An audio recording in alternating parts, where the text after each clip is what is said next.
Hi, beautiful ones. My intention with the Shamangelic Healing Podcast is to be a platform that explores real-life issues and provides you with valuable insights and practical tools to support you on your journey of healing core wounds and reclaiming your power and manifesting a thriving, impactful life that you absolutely love. You see, it's my dream to inspire millions to shine. So if you find these topics valuable, please take a moment and share the podcast and leave us a rave review. This helps the podcast grow and reach the people that would greatly benefit from these insights. Thank you so much for tuning in and investing in your personal development. I'm right here walking this journey with you. So let's dive into this episode.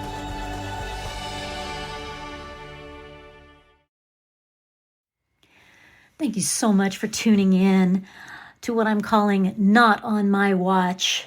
And this is just some insights on how to stand up for racial equality. Much of the day I have just been in tears, just reading, watching, feeling, crying, writing, researching, and increasing my awareness about racism in our country today. I'm just deeply saddened by the recent course of events and how we're handling what's happening right now and the civil unrest and the violence that is ensuing. And please forgive the unrefined nature of this message. I'm just trying my best and realize that what I'm about to share in no way presumes to resolve hundreds of years of oppression. And I'm certainly no expert in these matters. However, it is a start when one person breaks their silence, a little nobody white girl that thinks, well, what can I do? And this is it. Come forward and share. Be willing to get messy, get uncomfortable, get vulnerable, and get involved. And not just retreat into the safe haven of my protected world, but actually step forward and say, not on my watch, and begin to stand up in ways that I haven't yet before for advocating for racial equality. And it starts with me. It starts with you listening right now and tuning in instead of tuning out.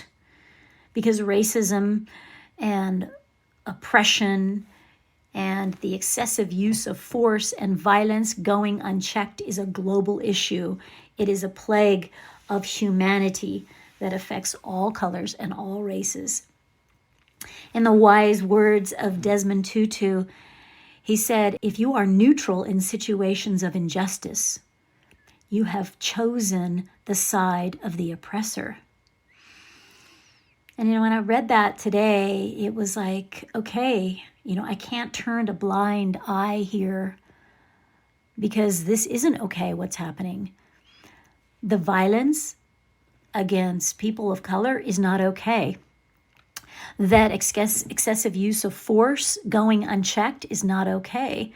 The violence that has been ensuing because of this, to loot and to destroy public property, is also not okay.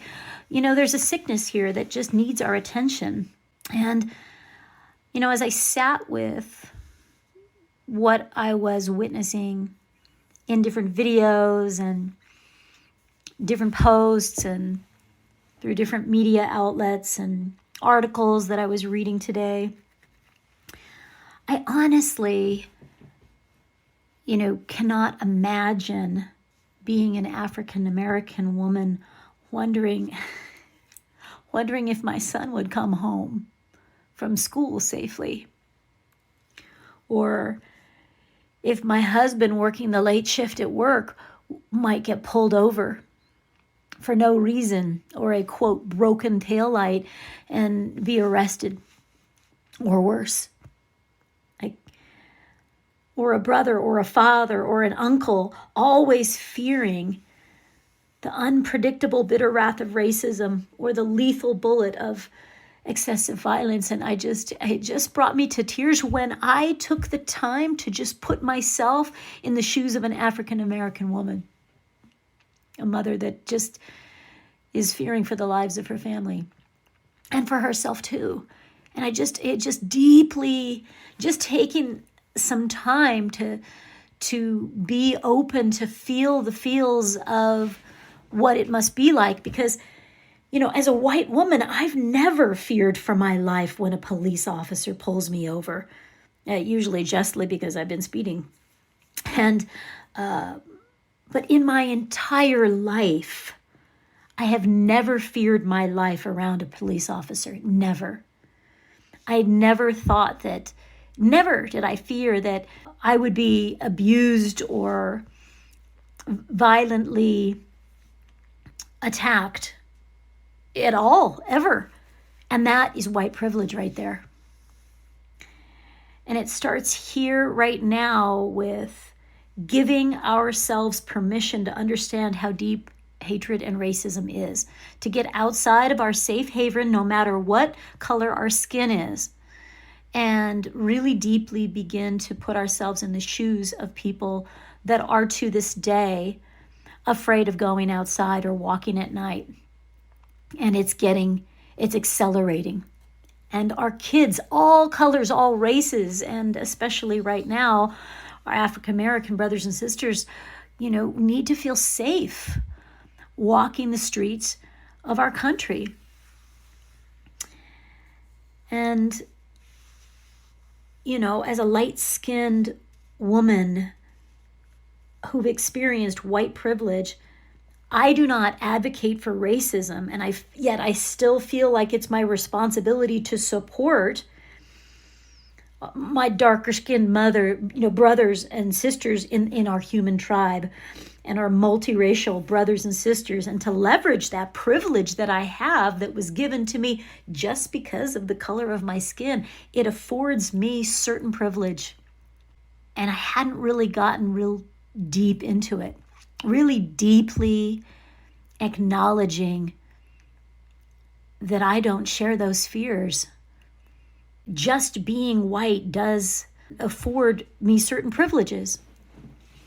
And I can advocate in a way that our African American brothers and sisters, it can make even more of a difference when us lighter skinned people are also standing shoulder to shoulder with them.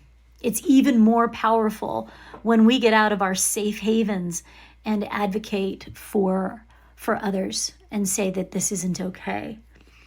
And that's the most powerful thing, is when we stand united. And I have just a deep compassion, and I will never understand deeply. I will never know another's pain. And I can only imagine, just the deep pain and the scars of so many generations of injustice and atrocities that have gone unaddressed. And today, I just spent hours and hours of just kind of putting some of the puzzle pieces together, different things that I had witnessed over the years or heard about. There, different riots and from slavery to voting rights to equal rights in the workforce, and putting the puzzle pieces together of how this story has been going on, the civil rights movement, Lincoln fighting for equality, and just how much pain this has caused for hundreds of years, and so many forms that this hatred and oppression has infiltrated all structures of society. And we just happen to see this particular experience with this George Floyd whose life was taken and videoed for us all to see how ugly it is. I mean, we all needed to see or hear about how ugly and how dark it is, because there's countless other faceless and nameless deaths that racism has not, from racism that were not recorded and not acknowledged and not avenged. So for every one that gets recorded, there are many others that didn't. And in the days long before cell phones, so much was hidden and covered up behind closed doors. There is a lot of reparations to be, acknowledged here. A lot of deep wounding. And it's our social responsibility to advocate for change. Otherwise, our silence is complicit, meaning tolerant or perpetuating the problem. The truth is that we were not born hating one another because of our skin color. As kids, we didn't see that. We didn't see religion or socioeconomic status or sexual orientation as a reason to dislike somebody. We were taught those things. And therefore, we can unteach those things, and we can be taught how to love again with awareness and understanding. Nelson Mandela acknowledged when he said, "I walked towards the gate of my freedom, and I knew if I didn't leave my bitterness and hatred behind, I'd still be in prison." And I appreciate that he acknowledges that hatred and bitterness is a prison that has no color to it. It's a poison, and it's a prison that all of us can find ourselves in if we allow bitterness and hatred to rule our thoughts, our speech, and our actions. And he also is conveying that more violence and more hatred is not the answer. With Martin Luther King Jr. and his famous speech about "I have a dream," and I recommend you watch it. It's part of our history collectively. It was in 1963 in Washington, and this is over 55 years ago. And he says, "Let us not seek to satisfy our thirst for freedom by sipping from the cup of bitterness and hatred. Again and again, we must rise to the majestic heights of meeting physical force with soul force." And I'm like, wow, what an articulate, beautiful expression of inviting humanity not to meet force with more force.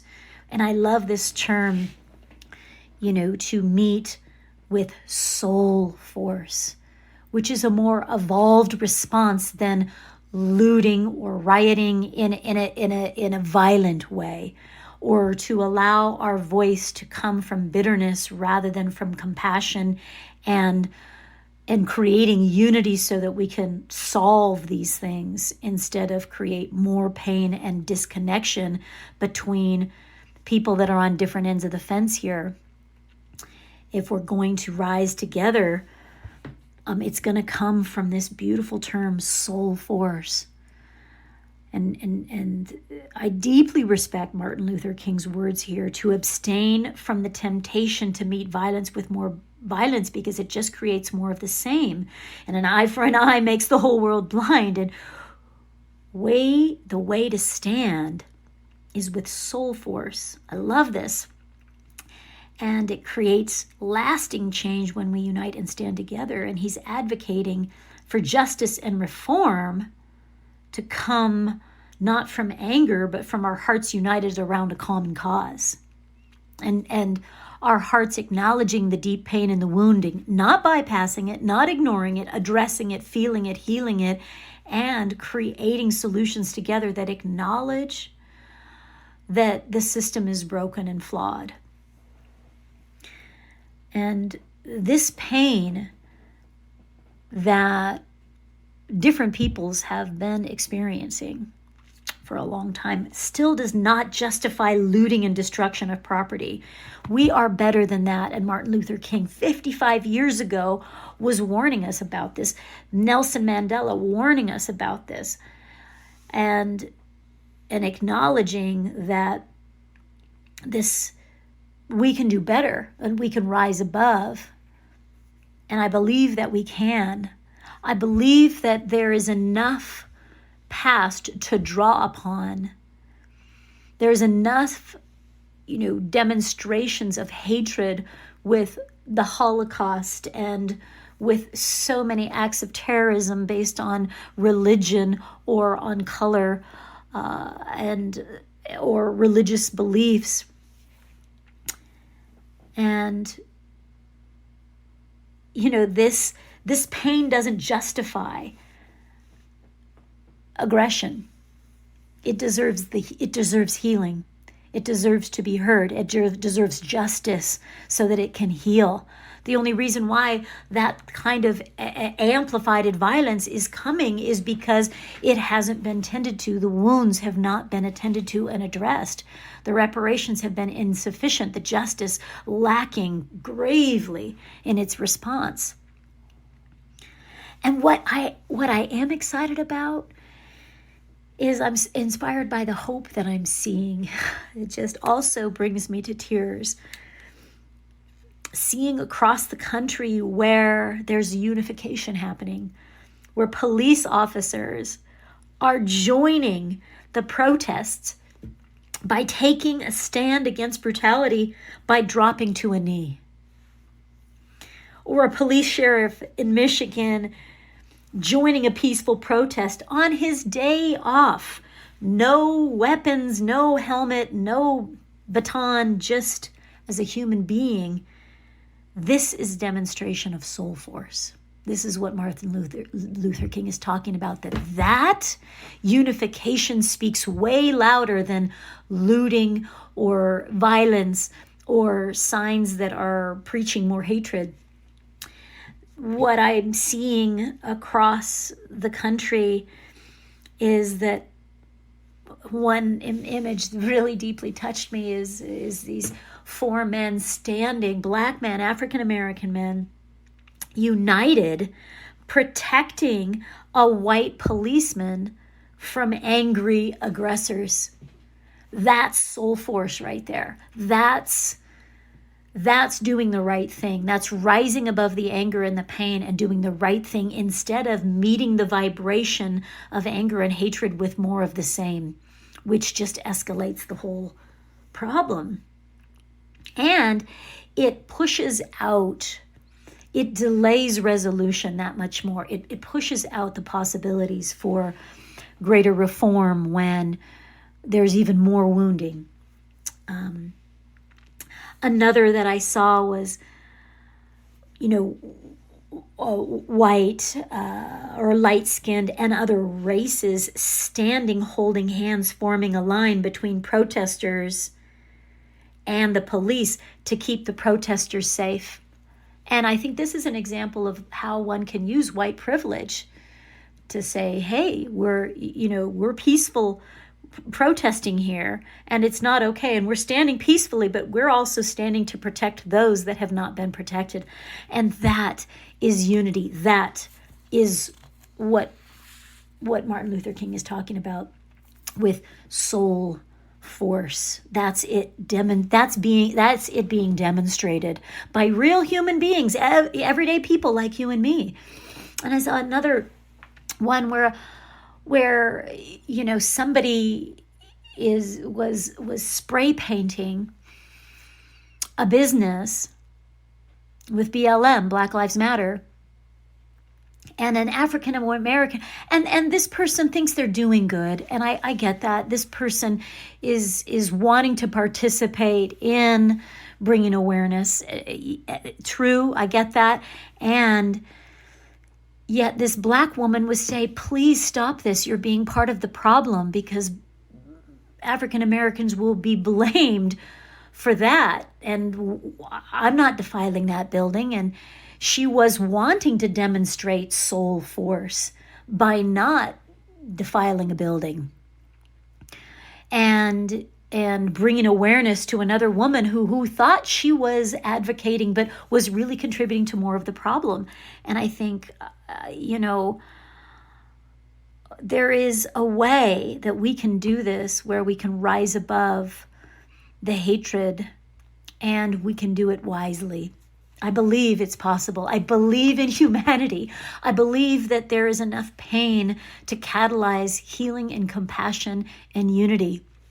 And I'm so inspired by so many different beautiful expressions of soul force and a united front and people dissolving the external, delineations of color and coming together as common humanity to speak out for something that needs attention. And Martin Luther King's famous quote, "I have a dream," and if you haven't heard this, please, please, please go listen to that. This was before I was born, but I had heard this speech before, but I needed to hear it again today. And his speech, "I have a dream," this one statement, he says, "I have a dream that my 4 children will one day live in a nation where they will not be judged by the color of their skin, but the content of their character." This is beautiful, and I think that this is one of the things that I appreciate about Martin Luther King as an advocate, a conscious advocate in the civil rights movement over 55 years ago,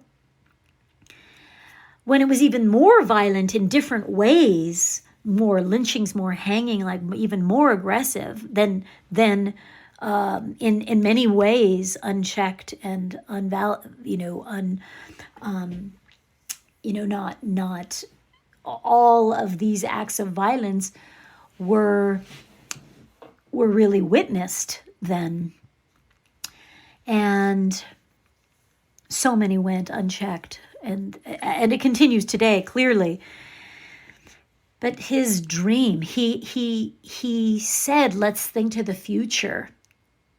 And I think that this is our opportunity today to dream a new future, that where all colors, all races, all genders, all sexual orientation, all religions, all political orientations and beliefs and political parties that are seen as equal, so that we can, even though there may be differences, we can cross the aisle and have understanding.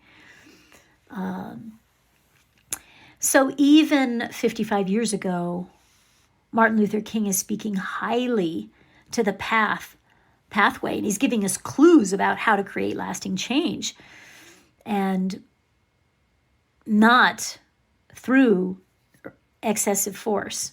And clearly, racism and the use of excessive force is an illness. It's a disease, for sure. And one of the sources of the disease is hate. And if we start looking at the source of the problem, we can see that hate is passed generationally through members of our family tree or community, through their stories, opinions, prejudices, ignorance, their indifference, or their hatred. It's passed from family member, or it's passed within the community. And so that's one of the places that, humanity will need to be looking at stopping that from passing from generation to generation, and that instead what we pass from generation to generation is awareness, consciousness, and equality.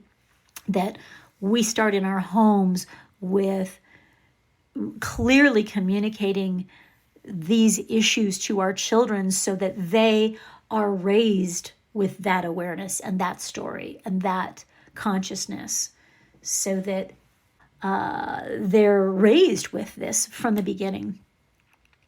And when this kind of hatred goes unchecked by the family or unchecked by schools or institutions, then it gets perpetuated and sometimes even celebrated. And we've got to stop this cycle. And the police officer actually responsible for George Floyd's death had 18 prior infractions of misconduct within the police force, within his career. He had 18 priors, and many of those were excessive force related, and yet was still allowed to continue as a police officer. And that is also part of the problem, is that we don't have the systems in place to hold this kind of behavior accountable within the family, within the community, within our schools, and then within our organizations. It starts at the beginning. And I feel like this man, somebody that has gotten this far and was not checked, his behavior checked by family or by school or by the institutions along the way, because clearly this is not his first act of violence. And someone like that needs help. They're sick.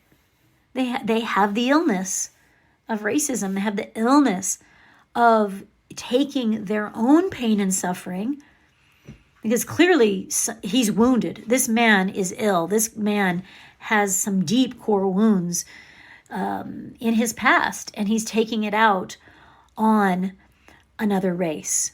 He clearly is needing support and needing help, not a badge and a gun and permission to be violent without accountability.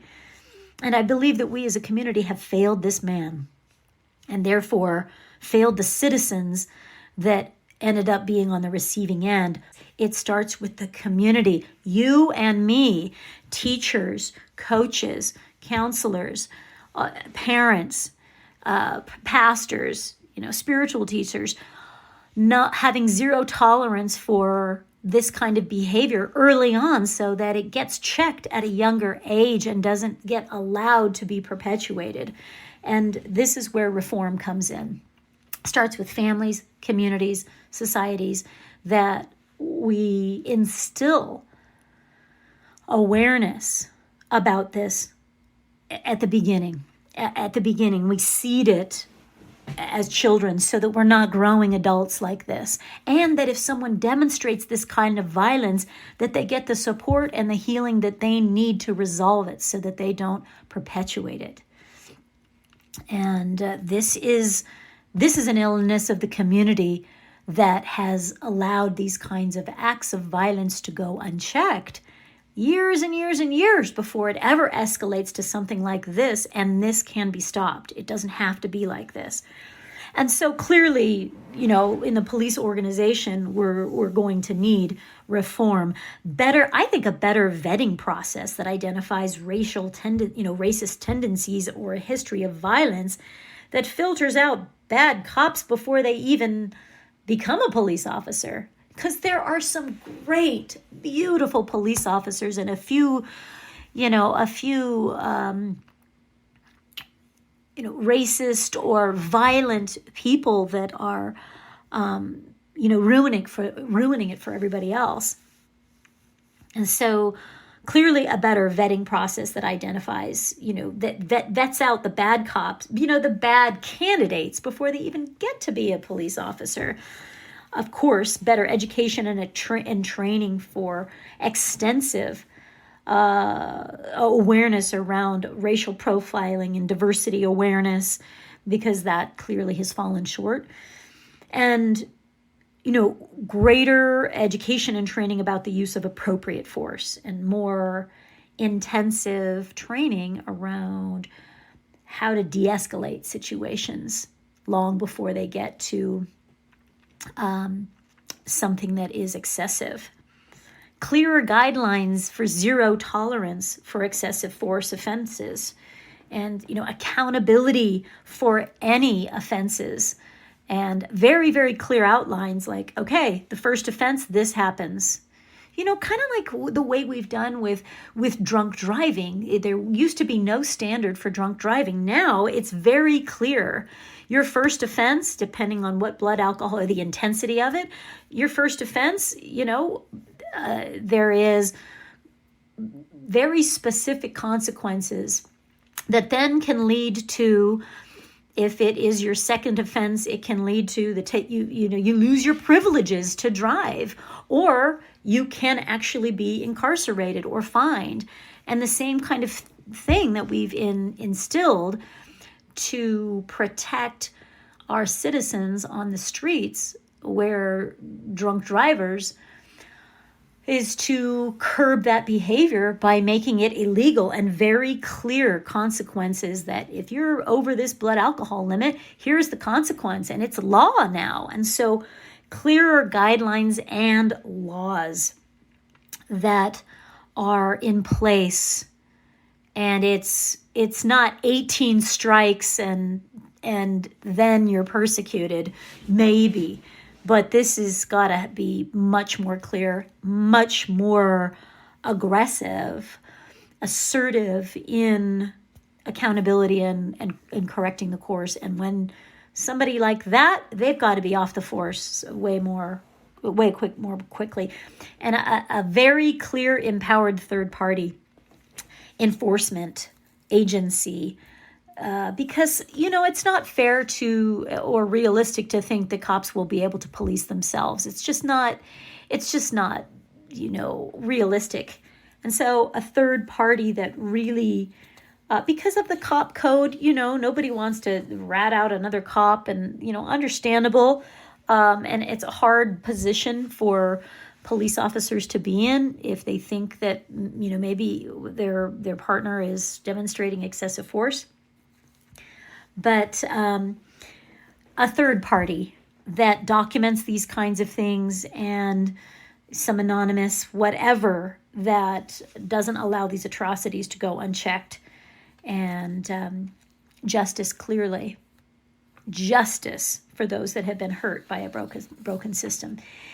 And it's time for change, and you can help. And I wanted to share with you just some very simple ways in which you can get involved, because together, like Martin Luther King over 55 years ago has said, hey, let's dream. I have a dream. And it's like, let's create a collective dream together where we can dream a new reality today, where all genders, all races, all sexual orientations, all political affiliations, all shapes and sizes can unite, and everyone can help. Everyone, no matter of your skin color, your economic background, your gender, everyone can make a difference. And so here are just a few very simple tips. This is just a start. This is just a start. In no way do I realize that this is going to solve everything that's been happening for hundreds of years, but this is a place to start, to get involved, even if it's just little steps. One, there is this website that one of the women that I follow mentioned, and it's called antiracismforbeginners.com. It's super simple and a great place to start, with wonderful resources on how to increase your awareness, talking points for your children's next steps, books that you can read, ways to get involved. And I really appreciate that, it's simple and accessible, and it isn't about angry at white people. It's very just clear and helpful. So that's one place, antiracismforbeginners.com. The second is that it starts in our home. How the conscious discussions that we have with our loved ones, with our family, with our children, particularly, with our parents that might have been raised with less consciousness around this, and perhaps they were raised with greater racism and are really just not aware. Then it starts in our homes, definitely. It starts in our schools, so please inquire about the racial equality awareness policies in your local schools, and advocate for a no bullying policy of any kind with your school administrations, that bullying of any kind, whether it's skin color or whether a child is wearing a yarmulke or glasses or has an accent or body shaming, sexual orientation, that none of it is tolerated, so that everyone, regardless of race, regardless of gender, sexual orientation, or any of the different flavors of humanity that we have, and be protected, to be safe in our schools. Get curious and just listen. I think it's important for us to just hold a space and listen to our African American brothers and sisters, colleagues, neighbors, members of your community on social platforms, just to help to understand this issue through their eyes. Not rush to fix it, or say, oh, well, I voted for Obama or whatever, and not make it about you, but actually just deeply listen, because the power of motivation for change comes a lot when our heart can relate to an experience. And even if it's not our experience, being fully present to put ourselves in the space of listening and honoring what our brothers and sisters have been through, and to just listen, hold space, and a compassionate, present space for their healing and for their feelings and for their experiences. Stand for peace. Join a rally and stand for justice and unity. Join a peaceful protest to convey your support. That's very, very powerful. Sign petitions to bring about justice and institutional reform. And we can be at the ground level, in our families, but we can also be at the institutional reform level with signing petitions, writing in local, state, and national leaders to express your desire for social justice and reform. Vote. Let your voice be heard on racial issues by supporting candidates that share your values for equal human rights. Vote on legislation that brings about justice, reform, and supports racial equality. And voice your feelings. Get in the game, be heard. And your voice might be whatever platform is available to you. Whether you're an author or a teacher, whether that your platform is your living room, your boardroom, a classroom, a church, whether that's with friends or with fans, you can create posts, you can write a blog, you can do a video, you can interview people, you can do a podcast. This is what I'm doing right now is okay, here's what I can do, is that I can use the podcast platform as a place to start. Is it going to solve everything? No, I'm not that naive, but it's something. It's something. And take action wherever you can. I believe that if you explore this issue, that you will authentically be drawn in a way that feels right for you to get involved, in a way that helps move this issue forward and in the right way. And I realize that this rant is not a solution for hundreds of years of oppression, and that we have a long journey ahead of us. But it's a start. And we start today, one step at a time, arm in arm, hand in hand, shoulder to shoulder, heart to heart. And nothing keeping our voice and our heart from standing for what is just and what is true and what is ethical for humanity. And I think this is the mistake that was made that we can learn from, with the Holocaust, is that too many people spoke up too late. And so many were blindly following out of fear of persecution, or they didn't want to be judged for crossing lines of racism, towards anti-Semitism, because they were fear of how they'd be seen, or that they would be, ostracized or even killed. And now, today, we don't have that fear right now of being ostracized or killed. I believe that I don't feel that I'm going to be harmed in any way by speaking my truth. And this isn't, a solution for all of it, but it starts. This communication, it's been hours of feeling and putting pieces of the puzzle together that I just felt deeply moved. And so maybe it's something that deeply moves you to be a part of the solution in some way. And I invite you to listen to that calling inside your heart. And this is how we build a bridge for tomorrow, a brighter tomorrow. And we can see in our lifetime Martin Luther King's dream come to fruition.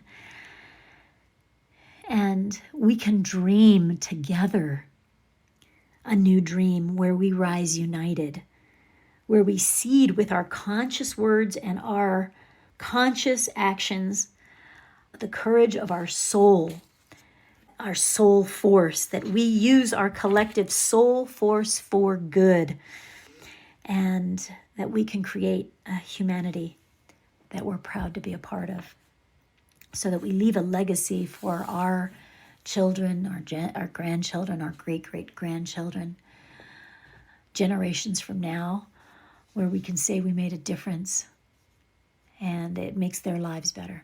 So thank you so much for tuning in. And I would love to hear how you feel about what I shared today. And any ideas or suggestions that you have, I'm open to that. And let's just continue this. And please, if there's something about this conversation that landed deeply for you, please share it. Tag someone, tag a friend, tag many friends. Leave the podcast a review, whatever you say. I'm here to listen to, even if you don't agree with any things that I've said today. I just deeply feel that we are powerful beyond measure, and that every average person can have a phenomenal impact of change. Thank you so much for tuning in. I love and appreciate you, dear humans.